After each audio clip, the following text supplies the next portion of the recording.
There are basically two, count them, dos types of defensive tackles in the NFL this time of year, or really in this league. When you talk about, there's the 6'2", 280 to 209 pound guy, 290 pound guy, not 209, that can shoot the gap, and guys like Aaron Donald that get double-digit sacks, get all the glory because, they do a lot of different things in terms of being disruptive, whether it's the run game and mainly the pass game. Nobody is fast enough to block them, and they've got strength to hold down the point of attack, yada, yada, yada. Or there's the second type of defensive tackle in this league, which is guys that take up double teams. That 6'3" to 6'4", 330-pound guy in the middle that takes up double teams, eats up the running game, love it, and can get a little something done in the pass. Enter Neil Farrell Jr. in for the Las Vegas Raiders. Now, yes, I spelled his name wrong. It's one L for Neil, and I apologize for that. But back to the main point at hand here.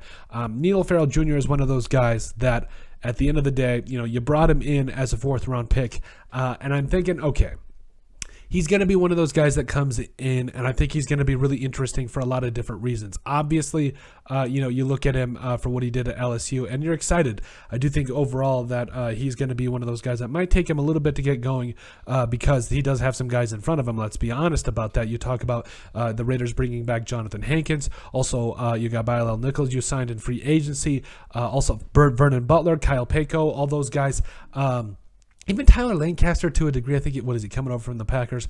But anyway, the point is, you got Matthew Butler as well that, I think is going to be that 280, 290-pound guy that gets all the sacks. But Neil Farrell Jr. does face a little bit of an uphill battle. I'm not putting it past him, though. This guy, if you watch the tape on him at LSU, if you watch the tape of him at the Senior Bowl, honestly, I think you're seeing a player that not only can take up double teams, can just eat the running game, just eat it to shreds, and ask for seconds. I think he's going to be a guy that, he's got the size, he's got the speed, he's got technically, I think he's pretty sound in a lot of areas. So, I really like what I saw from a guy like Neil Farrell Jr. For some reason, every time we did a mock draft this last year, it was like he fell to the 7th round, and that was such huge value. I really felt like he was a guy that was a little underrated, a little undervalued, which worked out for the Raiders.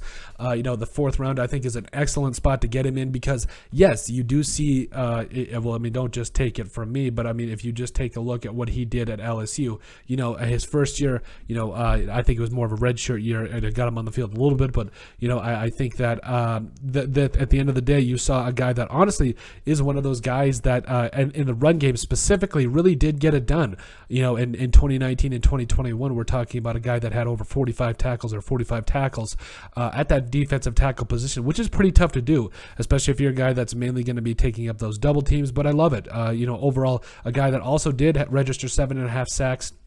Really more as that kind of a nose tackle kind of a role. And I really loved it. I felt like he's going to be a really good player. Now, I do think he played, obviously, I think from what I had seen, he did play a little bit of end there at LSU as well. But I think moving him inside, that's going to be his best role there for the Raiders. I think he's going to do a lot of good things down the line. Now, again, I do think it's going to take a year or two technically also to kind of get things under control, obviously bring him along, all that good jazz, all the cliche answers here. But at the end of the day, I think when you look at a guy like Neil Farrell Jr., and all the different things that he's going to do for this Raiders organization, I'm excited. And again, there would be the guy. It would be different if he had, if he only had half a sack, in his specifically in his college career, but he really didn't. He was a guy that did find a way to get to the quarterback, did find a way to do a lot of different things and be disruptive. So there's a lot of good things going on for a guy like Neil Farrell Jr. That, again, yes, he's obviously going to be one of those guys, those cookie cutter nose tackles, take up double teams,